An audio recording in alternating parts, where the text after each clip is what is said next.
السلام علیکم پیارے بچوں، اسکول کی آن لائن کلاسز میں خوش آمدید۔ آج ہم پڑھیں گے جہانی اردو برائے جماعت ہفتوں، سبق اللہ کی فرما برداری، صفحہ نمبر 10۔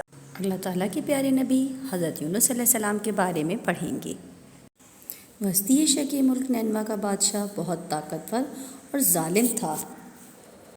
وہ فلسطین میں آباد قوم بنی اسرائیل پر حملہ کر کے اس کے بہت سے افراد کو قیدی بنا کر اپنے ساتھ لے گیا۔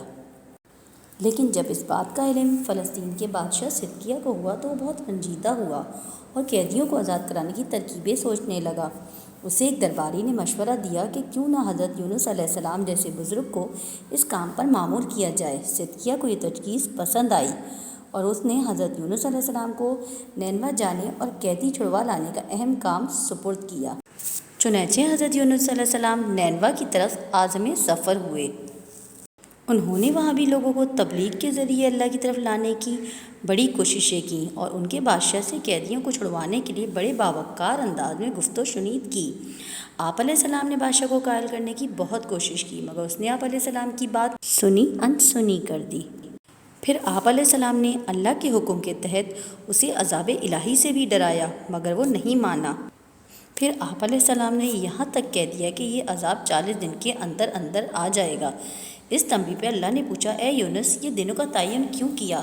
تو حضرت یونس علیہ السلام نے کہا کہ اے میرے رب، میں یہ میعاد کہہ چکا ہوں، میرے پروردگار مجھے شرمندہ نہ ہونے دینا ورنہ نینوا کے لوگ اور بادشاہ میرا مذاق اڑائیں گے۔ یہ کہہ کر حضرت یونس علیہ السلام شہر چھوڑ کر کوسوں دور چلے گئے۔ ابھی تنبیہ کو چند ہی دن گزرے تھے کہ ہوا میں دھوئیں اور آگ کے آثار نمایاں ہونے لگے۔ اس صورتحال سے بادشاہ اور عوام سخت پریشان ہوئے۔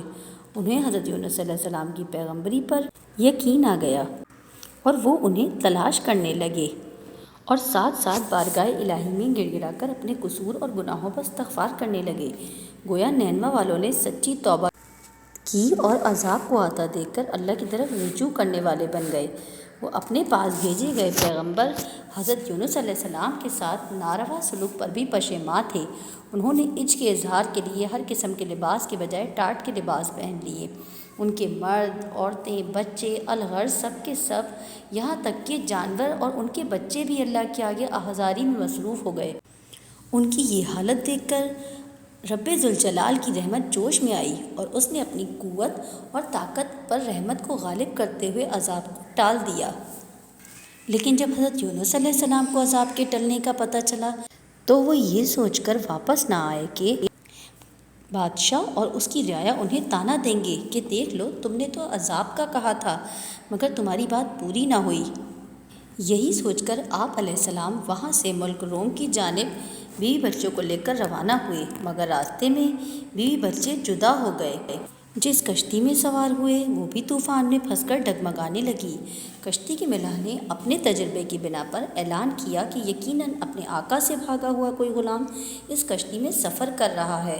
حضرت یونس علیہ السلام یہ بات سمجھ گئے کہ اپنے مالک یعنی اللہ کے حکم کے بغیر سفر کرنے والے غلام وہ خود ہیں۔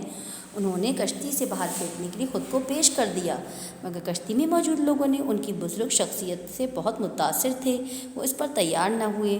پھر کشتی کے مسافروں میں قرآن اندازی کی گئی۔ تینوں بار جب حضرت یونس علیہ السلام کا نام نکلا وہ لوگ پھر بھی انہیں کشتی سے باہر پھینکنے پر تیار نہ ہوئے۔ ادھر طوفان زور پکڑتا جا رہا تھا۔ حضرت یونس علیہ السلام نے بالآخر خود ہی پانی میں چھلانگ لگا دی۔ جو ہی وہ پانی میں گرے ایک بہت بڑی مچھلی نے انہیں نگل لیا۔ وہیں اس مچھلی کو حکم ہوا کہ اے مچھلی، خیال رہے کہ بندہ جو تو نے نگلا ہے تیری غذا نہیں ہے بلکہ تیرے پاس ہماری امانت ہے۔ شکم ماہی میں جب آپ علیہ السلام کو ہوش آیا اور اپنے آپ کو زندہ سلامت پایا تو اس تمام سفر کو اللہ تعالیٰ کی مشاورت اور حکم کے بغیر عمل سمجھ کر اس کے حضور دعا کی۔ بسم اللہ الرحمن الرحیم، لا الہ الا انت سبحانک انی کنت من الظالمین۔ اے اللہ تیرے سوا کوئی معبود نہیں، تو پاک ہے اور بے شک میں قصوروار ہوں۔ شکم ماہی میں آپ علیہ السلام کا یہی ورد رہا۔ بالآخر اللہ کے حکم سے مچھلی نے آپ علیہ السلام کو خشکی کے کنارے پر اگل دیا۔ جب آپ علیہ السلام مچھلی کے پیٹ سے باہر آئے تو بہت کمزور تھے۔ اللہ کے حکم سے وہیں کنارے پر کدو کی ایک بیل اگائی جس نے آپ پر سایہ کر دیا۔ اسی طرح اللہ نے ایک بکری کو بھی مامور فرما دیا کہ وہ ان کو دودھ پلا دیا کرے۔ یوں چند دن میں انہیں مکمل صحت نصیب ہوئی۔ جب وہ صحتیاب ہو گئے تو بیل خشک ہو گئی اور بکری نے بھی دودھ دینا بند کر دیا۔ آپ علیہ السلام بہت مانوس ہو چکے تھے۔ آپ بیل کے خشک ہونے اور بکری کے دودھ نہ ملنے پر رنجیدہ ہو گئے۔